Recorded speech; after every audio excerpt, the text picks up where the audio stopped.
Yo, what's the word? It's the boy Love Bean. I'm back with another video, man. This video we gonna be talking about my journey through Stateville and how that went for me. The different things I encountered and things like that. You feel me? But before we get deep in the video, I just want to say Happy Mother's Day to my mother, man. The only person I put money on my books when I was locked up. The only person that put came to see me while I was locked up. And the only person, man, that was in that courtroom when I took that time. So I just want to say Happy Mother's Day to my first lady. Now getting back into the video, man, we gonna be talking about my journey through Stateville, and how that went, cause Stateville was a real crazy place, you know what I'm saying? And it wasn't crazy because the people that was in it, it was crazy because the shit that you had to go through, you know what I'm saying? Like it could have drove you like mentally insane, feel me, and things like that. And that's why you're not even supposed to be in Stateville for a long period of time, you know what I'm saying? Now, the thing that you had to go through in Stateville was, manager, I told you, I'm coming from a place where I'm out 24 hours. You feel me? I could use the phone damn that anytime I wanted to. You feel me? So now I'm in Stateville where I'm locked up for 24 hours. You know what I'm saying? You only get to use a phone one time out the week for 15 minutes. You know what I'm saying? You get to go to the yard. You get to go to the yard. You know what I'm saying, one time out the week. You know what I'm saying, no, I guess that's the best. That's the best thing going for you in Stateville. You know what I'm saying. Then on top of that, you get one personal shower and one big shower a week. You know what I'm saying. That means one personal shower and one shower you gotta take with a bunch of other niggas. You know what I'm saying. Me personally, it take me down to like 3 weeks before I could go take a shower with a bunch of other niggas. You know what I'm saying? And when I did that shit, I took my shower with my boxes on. You gotta make the best of a fucked up ass situation. You know, it's gotta turn lemonade. We get lemons, gotta turn lemonade. You know what I'm saying? But that shit was fucked up for me. But this now my Stateville journey was fucked up for me.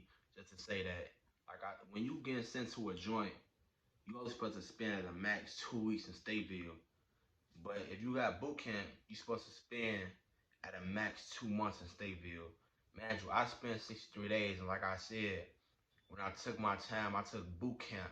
Feel me? I took boot camp. I copped out to boot camp, but I had 7 years behind my boot camp. You know what I'm saying, now when I got to Stateville, I found out that when I got to Stateville and I was talking to the counselors and shit, they talking about like they couldn't find my paperwork and things like that, and things of that nature. But I'm not thinking nothing of it because I've been in Stateville for so long now. You feel me? I'm counting the days. I've been in Stateville past them 2 weeks at a time. You know what I'm saying, so I gotta be going to a joint.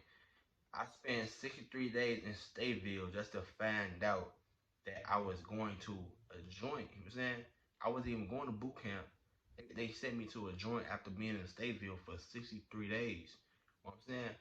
That shit is crazy. But at the time being, I didn't give no fuck. You feel me? Because you gotta understand, me being locked up under them conditions, the only thing I cared about was getting the fuck up out them conditions. Saying I didn't care about boot camp. I didn't care about none of that shit.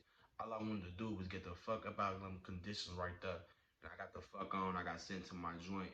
Saying now, before we get before we get to my joint, I'm gonna talk to the things I encountered, about the people I was locked up with. Like, I know one of the people, I'm gonna say one the saddest thing I heard when I was up in there was my first cellie. My first cellie, he was a dope fiend. You know what I'm saying? Dude was a dope fiend. So he was been in and out of jail just doing dope and shit.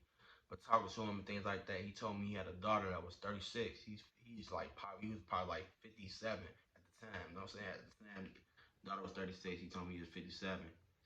And he told me that last time he seen his daughter when she was 4 years old.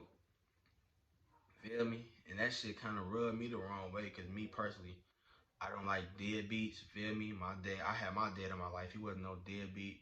If you were a deadbeat, I personally don't even want to be around your ass. You know what I'm saying? So him being around me and shit like that shit did rub me the wrong way. Like a motherfucker looking at his ass real different than that bitch. You know what I'm saying? No, for real, for real. But I'm trying to hear him. I'm trying to hear what he got to say and shit. He telling me that because he was on drugs and shit like that, he made wrong decisions and he had to keep on going back and forth to jail. He's trying to use that as an excuse for not seeing his kids and shit, not being in their lives and shit. And it was fucked up to say, like, no, that's fucked up for him to feel like that's an excuse. And I told her that, like, that's some real bullshit. If you want to go see your daughter, you gonna stand on top of that shit. You ain't been in contact. You ain't seen your daughter.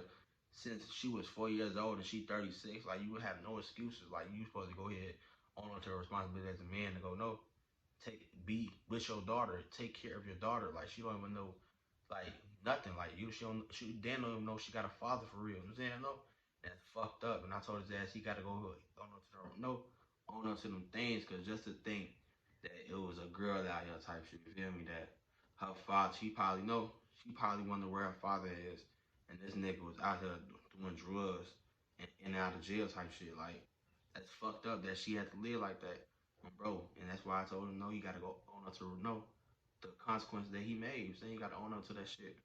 No cap. Then I feel like the most craziest thing and shit like that I heard type shit was I ain't one of my celly. He was from out west, a little young nigga. You know what I'm saying he was like 24, 25 at the time. He was like he kept on telling me all these munch ass little stories, like real munch ass stories. Like he would tell me like he used to fuck bitches, just straight officers telling them I'm gonna eat your pussy type shit. I'm gonna eat your pussy and these bitches will go.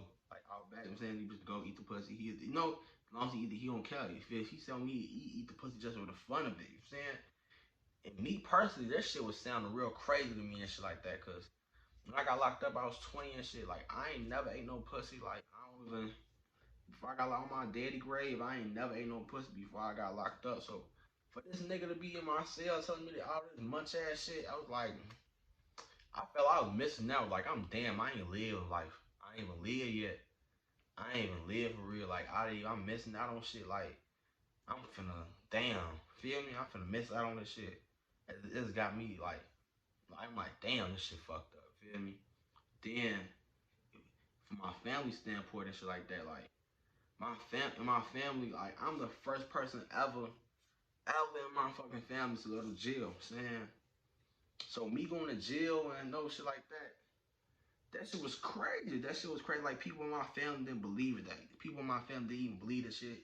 Hearing about that shit, they didn't believe this shit until like certain people seen the shit. Like, and my uncle was one of them people. Like my uncle worked in Stateville. Saying he worked in Stateville. So when I got to Stateville and shit, after I was there for like a little minute, he came to my cell like after me being there for like a month and a half, some shit like that.